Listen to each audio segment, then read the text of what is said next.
Le Petit Prince d'Antoine Saint-Exupéry.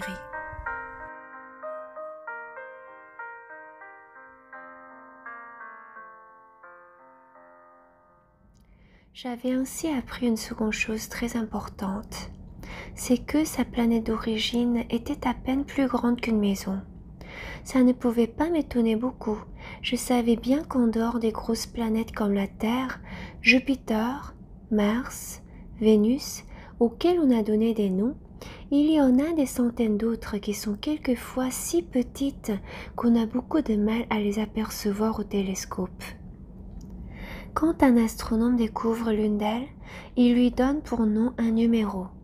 Il l'appelle par exemple l'astéroïde 325. J'ai de sérieuses raisons de croire que la planète d'où venait le Petit Prince est l'astéroïde B612. Cet astéroïde n'a été aperçu qu'une fois au télescope, en 1909, par un astronome turc. Il avait fait alors une grande démonstration de sa découverte à un congrès international d'astronomie. Mais personne ne l'avait cru à cause de son costume. Les grandes personnes sont comme ça. Heureusement pour la réputation de l'astéroïde B612, un dictateur turc imposa à son peuple, sous peine de mort, de s'habiller à l'européenne. L'astronome refit sa démonstration en 1920, dans un habit très élégant. Et cette fois-ci, tout le monde fut de son avis. Si je vous ai raconté ces détails sur l'astéroïde B612 et si je vous ai confié son numéro, c'est à cause des grandes personnes. Les grandes personnes aiment les chiffres. Quand vous leur parlez d'un nouvel ami, elles ne vous questionnent jamais sur l'essentiel.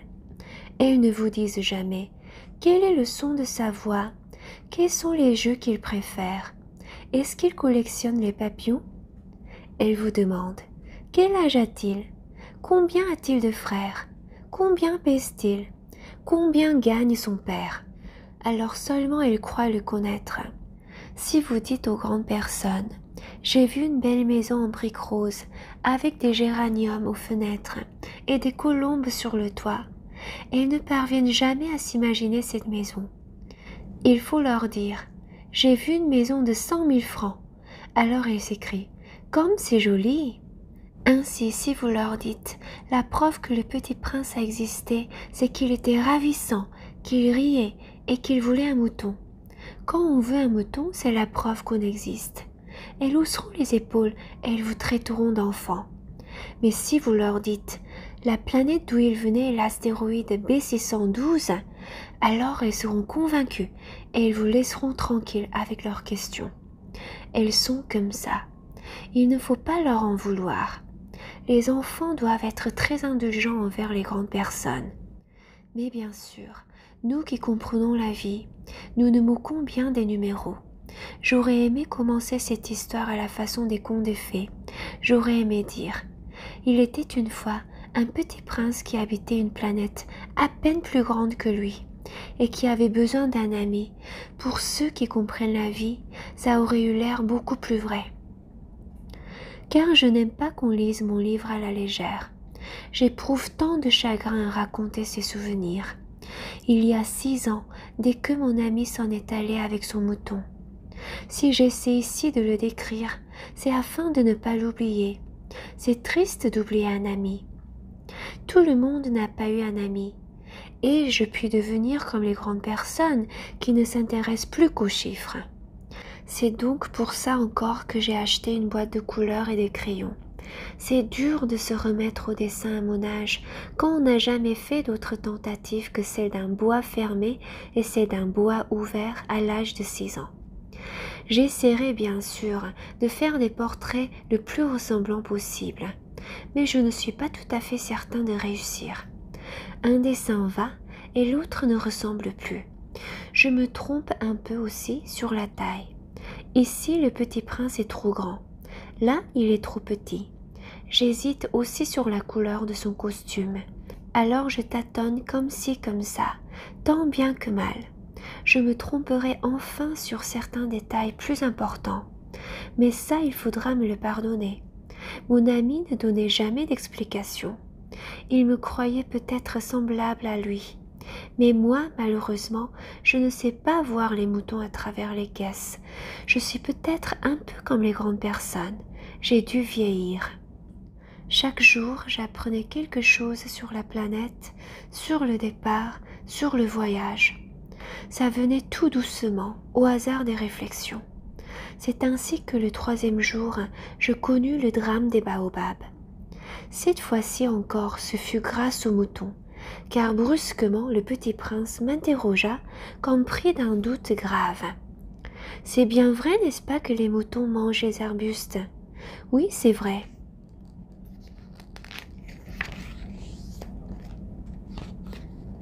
« Ah, je suis content. » Je ne compris pas pourquoi il était si important que les moutons mangeassent les arbustes. Mais le petit prince ajouta. « Par conséquent, ils mangent aussi les baobabs ?» Je fis remarquer au petit prince que les baobabs ne sont pas des arbustes, mais des arbres grands, comme des églises, et que si même il emportait avec lui tout un troupeau d'éléphants, ce troupeau ne viendrait pas à bout d'un seul baobab. L'idée du troupeau d'éléphants fit rire le petit prince. Il faudrait les mettre les uns sur les autres. Mais il remarqua avec sagesse. Les baobabs, avant de grandir, ça commence par être petit. C'est exact, mais pourquoi veux-tu que tes moutons mangent les petits baobabs? Il me répondit. Ben, voyons, comme s'il s'agissait là d'une évidence. Et il me fallut un grand effort d'intelligence pour comprendre à moi seul ce problème. Et en effet, sur la planète du Petit Prince, il y avait, comme sur toutes les planètes, de bonnes herbes et de mauvaises herbes. Par conséquent, de bonnes graines de bonnes herbes et de mauvaises graines de mauvaises herbes. Mais les graines sont invisibles. Elles dorment dans le secret de la terre jusqu'à ce qu'elles prennent fantaisie l'une d'elles de se réveiller. Alors elle s'étire et pousse d'abord timidement vers le soleil une ravissante petite brindille inoffensive. S'il s'agit d'une brindille de radis ou de rosier, on peut la laisser pousser comme elle veut. Mais s'il s'agit d'une mauvaise plante, il faut arracher la plante aussitôt, dès qu'on a su la reconnaître. Or, il y avait des graines terribles sur la planète du Petit Prince. C'étaient les graines de baobab. Le sol de la planète en était infesté. Or, un baobab, si l'on s'y prend trop tard, on ne peut jamais plus s'en débarrasser. Il encombre toute la planète. On la perfore de ses racines. Et si la planète est trop petite, et si les baobabs sont trop nombreux, ils la font éclater. C'est une question de discipline, me disait plus tard le petit prince. Quand on a terminé sa toilette du matin, il faut faire soigneusement la toilette de la planète. Il faut s'astreindre régulièrement à arracher les baobabs dès qu'on les distingue d'avec les rosiers auxquels ils ressemblent beaucoup quand ils sont très jeunes. C'est un travail très ennuyeux, mais très facile. Et un jour, il me conseilla de m'appliquer à réussir un beau dessin, pour bien faire entrer ça dans la tête des enfants de chez moi. S'ils voyagent un jour, me disait-il, ça pourra leur servir. Il est quelquefois sans inconvénient de remettre à plus tard son travail. Mais s'il s'agit des baobabs, c'est toujours une catastrophe. J'ai connu une planète habitée par un paresseux. Il avait négligé 3 arbustes. Et sur les indications du Petit Prince, j'ai dessiné ces planètes-là. Je n'aime guère prendre le ton d'un moraliste. Mais le danger des baobabs est si peu connu, et les risques courus par celui qui s'égarerait dans un astéroïde sont si considérables que, pour une fois, je fis exception à ma réserve. Je dis, enfants, faites attention aux baobabs. C'est pour avertir mes amis d'un danger qu'ils frôlaient depuis longtemps, comme moi-même, sans le connaître, que j'ai tant travaillé ce dessin-là. La leçon que je donnais en valait la peine. Vous vous demanderez peut-être, pourquoi n'y a-t-il pas dans ce livre d'autres dessins aussi grandioses que le dessin des baobabs? La réponse est bien simple. J'ai essayé, mais je n'ai pas pu réussir. Quand j'ai dessiné les baobabs, j'ai été animée par le sentiment de l'urgence. Ah, petit prince, j'ai compris peu à peu ainsi ta petite vie mélancolique. Tu n'avais eu longtemps pour distraction que la douceur des couchers de soleil. J'ai appris ce détail nouveau le 4e jour au matin quand tu m'as dit « J'aime bien les couchers de soleil, allons voir un coucher de soleil. Mais il faut attendre. Attendre quoi? Attendre que le soleil se couche. » Tu as eu l'air très surpris d'abord, et puis tu as ri de toi-même, et tu m'as dit « Je me crois toujours chez moi. » En effet, quand il est midi aux États-Unis, le soleil, tout le monde le sait, se couche sur la France. Il suffirait de pouvoir aller en France en 1 minute pour assister au coucher du soleil. Malheureusement, la France est bien trop éloignée. Mais sur ta si petite planète, il te suffirait de tirer ta chaise de quelques pas. Et tu regardais le crépuscule chaque fois que tu le désirais. Un jour, j'ai vu le soleil se coucher 44 fois. Et un peu plus tard, tu as ajouté « Tu sais, quand on est tellement triste, on aime les couchers de soleil. » Le jour des 44 fois, tu étais donc tellement triste? Mais le petit prince ne répondit pas. Le 5e jour, toujours grâce au mouton, ce secret de la vie du petit prince me fut révélé.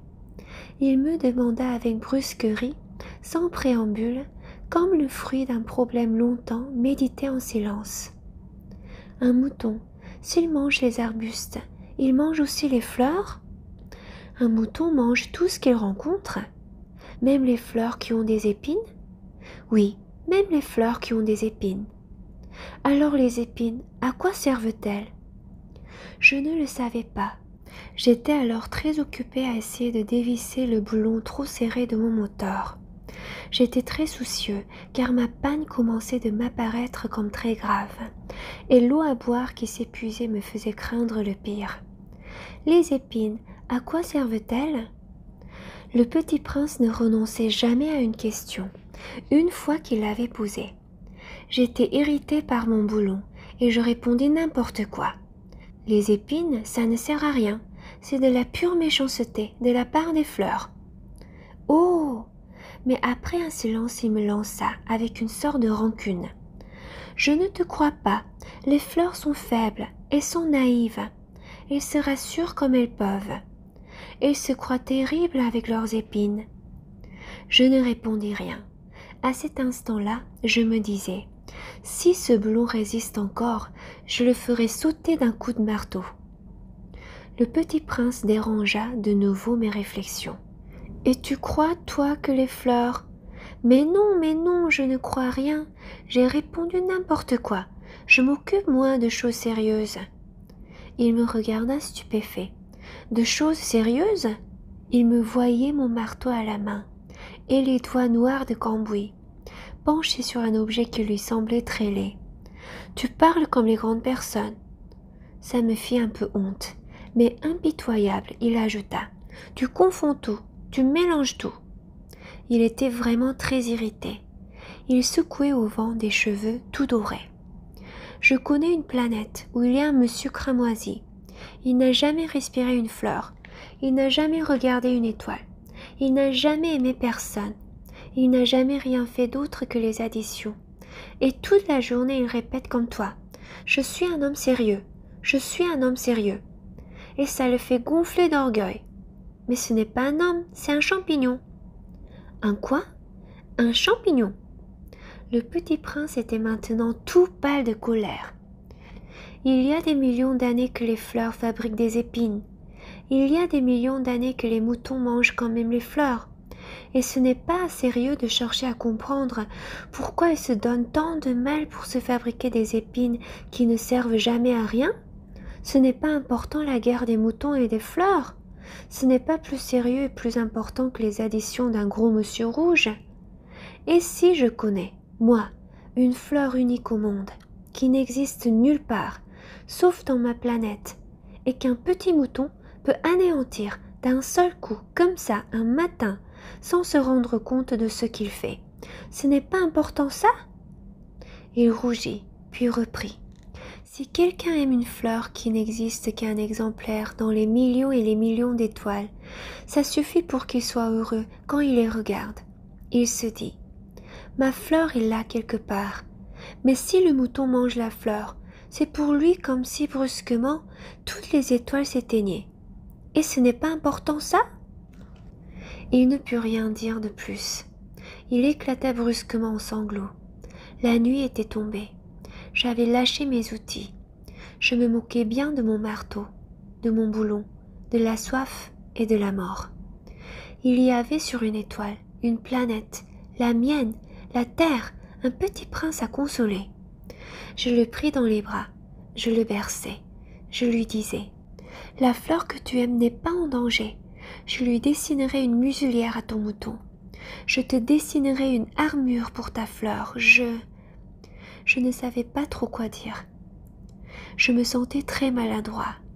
Je ne savais comment l'atteindre ou le rejoindre. C'est tellement mystérieux le pays des larmes.